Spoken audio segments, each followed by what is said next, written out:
Yes, and yet another Nigerian student, another African dies in the UK, in the diaspora.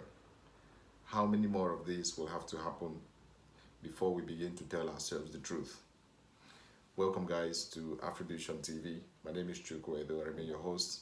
If you are a new viewer, thank you for stopping by. If you are a returning subscriber, you already know you guys are the MVP. Today, come with a quite a sad topic. So today's episode is inspired by two videos. Actually, one was like a post on Facebook, and then the other one is a video that I actually just saw some minutes ago. So, without further ado, I'm just going to get straight into it. So I saw a post from Facebook about a Nigerian student who lost his life in the UK. I'm just going to read it here from my phone, just to give you a little bit of context. So it says, this young man collapsed at the workplace, in brackets, the name of the workplace, I don't want to call it, and every effort to revive him failed. He's a student of University of Hertfordshire and was under financial pressure to complete his remaining tuition fees balance. He was working both morning and night shift at different places and refused to rest. Came to work, collapsed, and was never resuscitated. May his soul rest in peace, and I pray we learn from this also. I have the post here. Very, very, very, very young man. If the photo on this particular post is not illustrative, if it is real, very, very young, handsome looking man. So that was the first thing. Then the second one was something that I saw this morning. While I was preparing to actually make this video, I saw this post, this is from some online, guy who makes content. It says, moved to British Columbia, Canada as a youth. And then the guy was here, sharing a particular link of some virtual conference. Some virtual conference. For anybody who knows basic English, when you say virtual, this is an event that is going to happen online. And here is this chap saying, moved to British Columbia, Canada as a youth. So he's sharing a link, like a virtual conference, as a matter of fact. And then here he is, parading this conference like it's some kind of way to get into Canada. These are the kind of issues that we as Africans, whether back home or in the diaspora, that we actually need to start paying a little bit more attention to. So this is very sad, it's very unfortunate, because I have understood over time that because of the desperation of, a lot of Africans, provoked by the unfortunate irresponsibility of the political class, whether it's in Nigeria, whether it's in Ghana, whether it's in South Africa, there is just this crass responsibility amongst the political class of Africans. And this has somehow pushed the youth into a very, very, some kind of extreme desperation to just get out by any means possible. Now, that is on the one hand. On the other hand, we have this very, very, frankly speaking, I'm trying to control myself right now because this is just very, very disgusting. We have this other set of Africans in diaspora who have left the shores of Africa, come to the diaspora, but have chosen the path of destruction. These people come here and they don't want to work. They don't want to work. You struggle, you do everything, you get the visa, and then you come into the diaspora where you have job opportunities. And some of them are like legal, they have their residence cards, they can work if they want to, but these people choose not to work. Rather, what do they take to? They go online, they create Facebook pages, YouTube channels and stuff like that, just to lie to the people back home. This is so, so sad. This is so, so unfortunate. And guess what? A lot of you lots flood the pages, flood the channels of these kind of people. And then for people like us who are here telling you the very, very hard truths, giving you the bitter pill to swallow, to say, hey, nothing good comes easy, you criticize people like us. I know how many channels like that on Facebook that I go there and I just shake my head. I'm like, no, this is really unfortunate. Most of these folks are there just to farm views. Most of these folks are there just for clickbaiting. They make it seem like, look, this is an all-comers affair. You see all kind of offers Oh, the other day I had a friend who told me that, oh, he has a connect to Poland for 5 million naira. I was like, okay, so what is the nature of this connect? He said, this person told me that if I'm able to come up with 5 million naira, he's going to do the visa, as well as there will be a job waiting for me in Poland, the same Poland that I know, the same Poland that I have friends. I have people that we did our masters together who went there, for further studies. I have friends who are there doing their masters currently. I have people living there. I have Polish people that I've lived with in Lisbon here. The same Poland that I know. And I told the guy, I was like, how do you know this person? So, oh, he's a pastor, he's a man of God, he has done it for so many people. And I told him, I said, okay, wait, let me explain to you, maybe perhaps you understand. That first things first, in order for you to work in any of these EU countries, you need a residence card. So what are you telling me? Are you telling me that with your 5 million naira, which at the moment, the exchange rate is like 1,800 to 1 euro. Of course, in Poland, they use a zloty, if I'm not mistaken, but it is still way, way, way, way, way, way higher than naira. So with your meager 5 million naira, you're going to pay this guy. He's going to do your visa for you, and there will be a job waiting for you, and maybe perhaps a Lamborghini once you land at the airport. Because you are the president of Poland. This is some stupid thing. In all sincerity, I am really, really, really, provoked this morning, because imagine this young man. He didn't have to die. He did not have to die. He did not have to die. But guess what? Too many crazy practices that are happening back home. What do I mean by that? You hear somebody tell you, oh, look, man, it's very easy, I can do it for you. We're just going to get somebody's, how do you call it, the statement of account. You just need to pay me 500,000 or 600,000. I can give you a 10 million naira statement of account. You can use it to process your UK visa. And of course, when you get there, there will be jobs waiting for you and stuff like that. So many people have been deceived. So many people have been burnt. I'm telling you this because we actually need to do some, self-reflection as Africans in diaspora.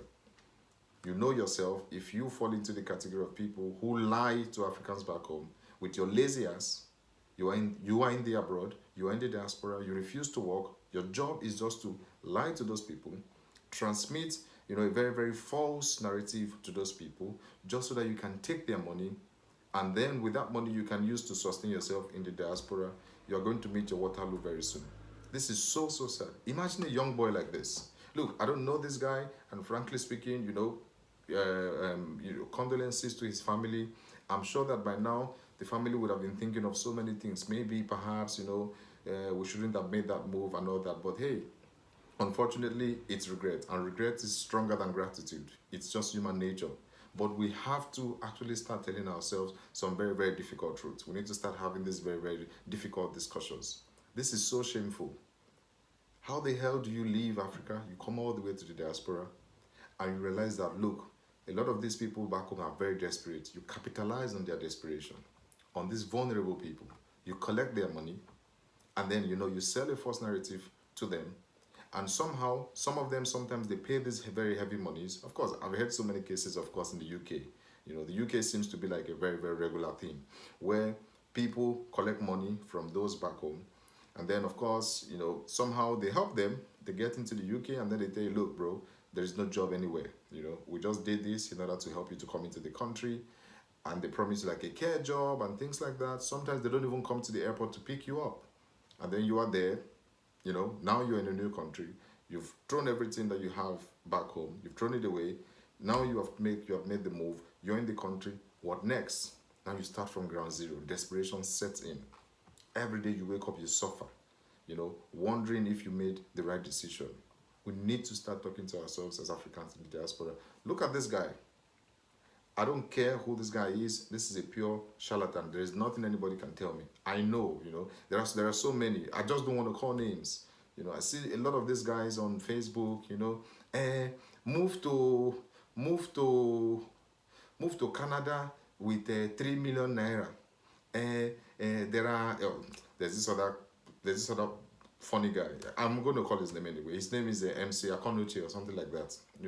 I know when the guy started making content, because I've been watching his content since maybe 2019 or so.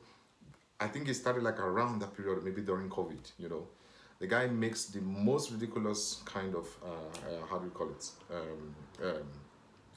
Statements or claims. Ridiculous kind of statement. Ridiculous.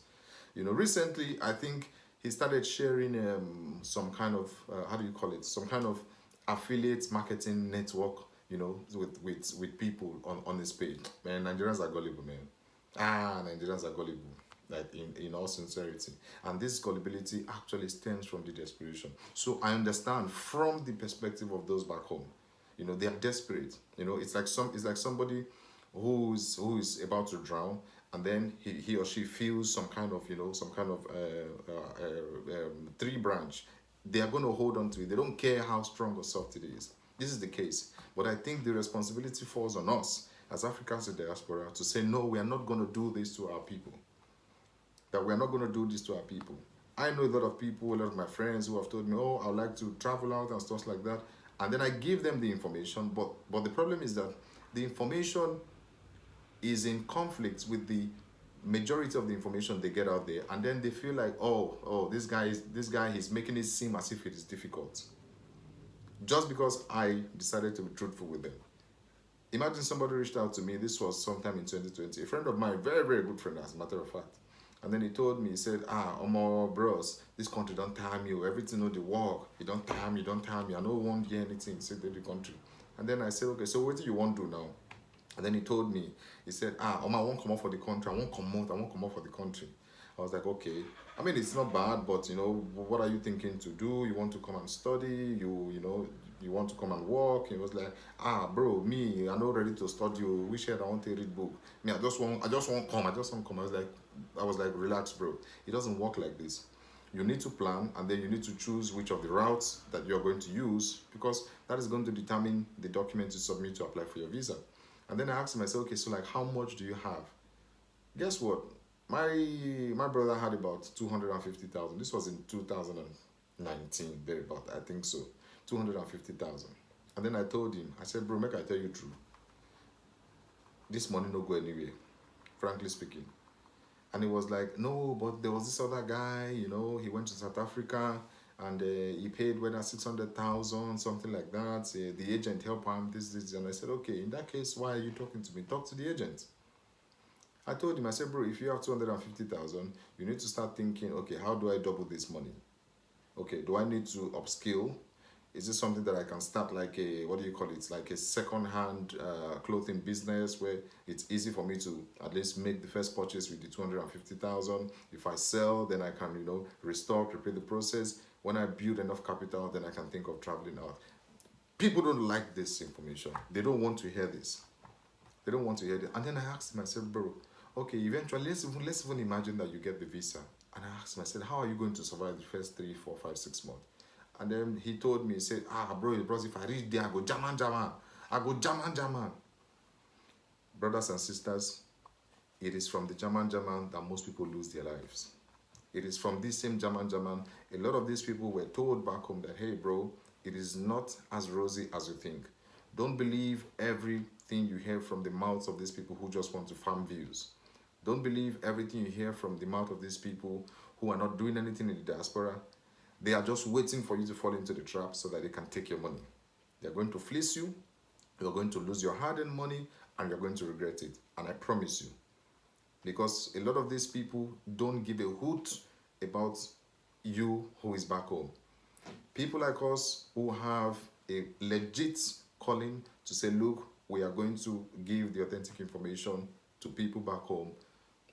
Nobody cares, nobody cares about people like us. I mean, I know, of course, there are a lot of people who are Pan-Africanists who actually, walk the talk. I know a lot of people. Somebody like Franklin, I don't know him personally, but I have watched his content and he's consistent. Somebody like Franklin, you can check his channel, great guy, followed him a lot. And then, you have these other channels here and there. I can't remember all of them, but I know people who are consistent when I see them. I know people who are straight. They say it as it is. They don't care whether you stop following their channel. They don't care if you stop watching. But at the end of the day, they are going to be vindicated. This is so, so sad. Imagine a young boy like this. Because obviously, there's nothing you can tell me. This guy is not from a rich family. If he was from a rich family, he wouldn't have to do 2 jobs. So the point here is that somehow I don't know him again. I'm just using this as an illustration to people back home that hey, it's possible this guy, maybe he didn't have the funds, he had to use like somebody's statement of account. This is common practice. I'm sure we all know what I'm talking about. This is common practice. Now he comes over and then the pressure is there because remember, look, these systems don't give it. They don't give a shit about us. I'm sorry to use that word, but these people don't. This system doesn't care about you. What I mean is that when you come in, you need to adjust. So the point is, you come in, the schools put the pressure on you for you to pay the school fee. Education is a business here in the West. Until you get that into your head, you will continue to think that, well, it's not a big deal. We come there, we go to the school, we graduate. It's not like that. In Africa, in Nigeria, I'm going to speak specifically in Nigeria, public education is almost free. Yes, you need to pay some money, but bro, it's nothing compared to the West, especially in places like the UK, where they are there to suck out, basically your funds to the last dime, especially as an international student. Of course, to their own citizens, there is some subsidy here, a little bit of scholarship there, discount here and there. But for you as a foreigner who's coming from a place like Nigeria, these guys, look, we are cash cows to these people, whether you like it or not. Whether you're Indian, you're Pakistani, you're Nigerian. Most of these people belong to the Commonwealth. We are cash cows, We are there thinking that, oh, well, these people, they're making it easy for us to come into their countries. Bro, that's not the case, bro. You know what it means when you have to pay 13,000, 14,000 pounds, 16,000 pounds? The question you ask yourself is, how many white UK people do you think have 10,000 pounds in their savings account or in their checking account? Bro, you'll be shocked at the statistics. These people don't have that money. So the fact that they want to use some guy from the street of Surulere, some guy from, from Ojo, some guy from Abeokuta to actually come all the way and then pay 16,000, 17,000, this mounts a lot of pressure on these students. This is so, so unfortunate.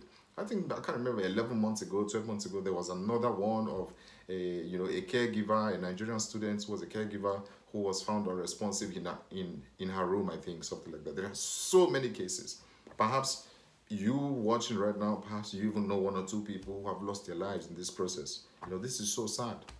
So I'm calling on everybody to be more responsible. Let's look out for ourselves. You who's a content creator and you know that your goal is basically to fleece people, your goal is to scam people, you need to pause and have a rethink because people's lives depend on the kind of information you actually give them.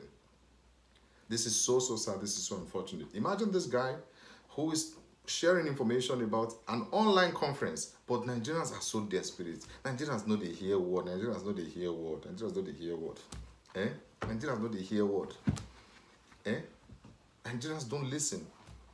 If you give them the right information, they disengage from you. They go to the other guy who tells them, look, bring 10 million naira and hey, I'm going to get you the visa to the UK. In short, with a job and an offer letter. That is the guy that they want to follow. That is the guy that they want to listen to. Because of what? Desperation.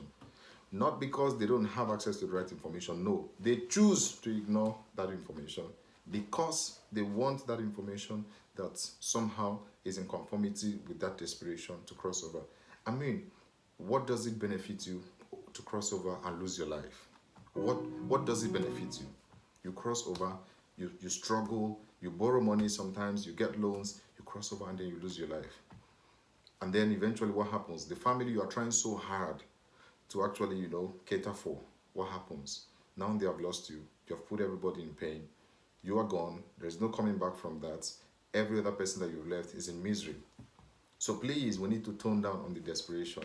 And please, for you Africans in diaspora, where on a no like to walk, on a own to they deceive people, one day you are going to meet your Waterloo, unless you change. You cannot continue to do this because people's lives depend on the information that you actually give to them. This is sad. This is unfortunate that this young man the young man had to die. I'm sure that there are so many people currently in the process of perhaps using somebody's statement of account to ask for their visa. I'm not kicking you, but the point is that it is not easy in the diaspora. The pressure is too much. The UK is something else, frankly speaking. Accommodation expensive, cost of living high, salaries are at an all-time low, public infrastructure, the health system is really sad. people cannot even get appointments for to actually visit the doctor. They tell you, oh, you have to come in 3 months, in 4 months, in 5 months. It's not as rosy as we actually think. Hey guys, this is me, Don. I just thought it important to actually throw this message out there. If you like what we're about, don't forget to like and subscribe.